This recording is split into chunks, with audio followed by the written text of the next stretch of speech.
se dojmë dëshmu akoma që këtë shoqëni ka parti normale dhe njerëz normal.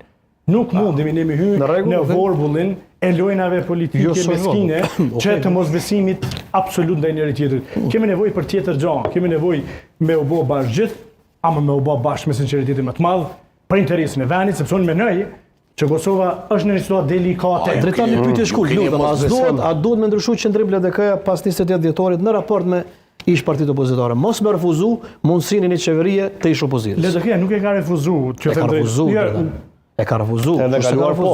Ka vendosur as këndeja zonë. Sepse ka thënë do të mbetëm këtu, në opozitë. E tha më herët tha preferoj një qeveri me partitë ish opozitare sa me lëvizjen vetëndorë. Gjitha strukturat e partisë janë, prej kryesisë deri te kryetari Degës. Dhe jam i përfshirë në këto procese. LDK-ja ka qenë evidentishme që opozita nuk i ka numrat në postë qeveri. I ka pas. Nuk i ka pas. I ka pas. Po si ka pas? Ka pas. Pas serbskën s'ka pas numra. I ka pas 62 numra pas serbskën. Cufaj, si e sheh mundësinë pas zgjedhjeve?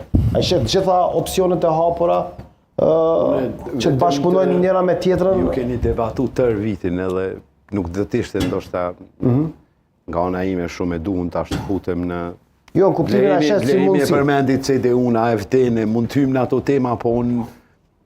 Nuk kemi në ato tema. Shiko, ajo që mungon të miku dhe kolegu i nderuar Fidani është shumë e thjeshtë. Në një demokraci parlamentare në Evropë, kur ke shumicën, i fton gjitha partitë. Ajo që ka mungu te Kurti, është që si ka ftu gjitha partitë. Spaku se ka bërë. Sot Kurti do të ishte shumë më komod.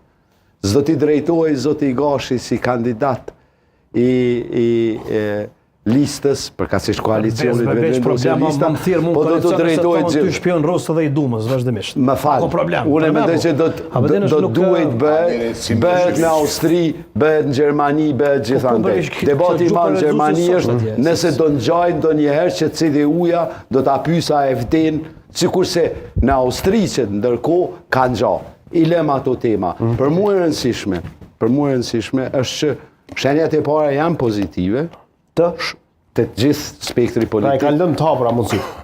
Po s'kemi tjetër rrugë. Po prandaj po them. Dhe pyetja e vetme është kush do paguaj faturën më të lartë me datën 28 dhjetor. 1, 2. Duhet të kthehem te mërgata, te diaspora, te temën që hapi Gashi, Dritoni. Shiko, mendimi im është që e din diaspora është e Kosovës. Primati që vetëvendosja ka provon tërkohën të bëj engineering dhe të bëj realitete virtuale, jo luftra, kujdes, realitete virtuale, dallojnë shumë nga luftrat virtuale. Realitetet virtuale janë që ka të shkruan në telefon, edhe kur del në rrugë edhe vjen te shakaja Koçodevolës, ato janë dy gjëra të ndryshme. Kosova është kjo. Kjo që e kemi, nuk është Kosova që e sheh në ekran. Mirë po, çështja e diasporës është çështje delikate, është çështje një panjohur e madhe. Dhe Zoti Gashi du ta sfidoj me një base ide. Unë nuk mendoj që partitë ish opozitare e kanë luftu datën 28 dhjetor. Përkundrazi, partitë ish opozitare s'kan mund ta besojnë që Kurti dhe presidentja do të bien në atë Gradsk. Zoti Gashi, Republikën Federale e Gjermanisë jetojnë 600.000 shqiptarë nga Kosova, me 2 shtetësit, pa shtetësi. 600.000, s'kan qenë 500.000? 600.000 në ndërkohë. Kemi thënie nga ambasadori i Republikës Federale e Gjermanisë në pritjen zyrtare.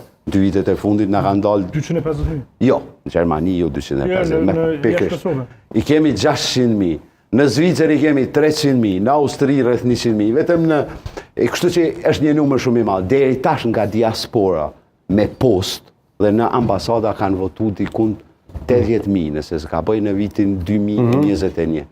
Kështu që gjithë duhet të jemi kurioz se çfarë do të sjell diaspora. Unë mendoj që gjithë jemi kurioz, po unë mendoj që diaspora do të jetë befasi e këndshme. Unë personalisht, nga ajo me që jetoj në diasporë, mendoj që vetvendosja në diasporë është jashtëmase e keq.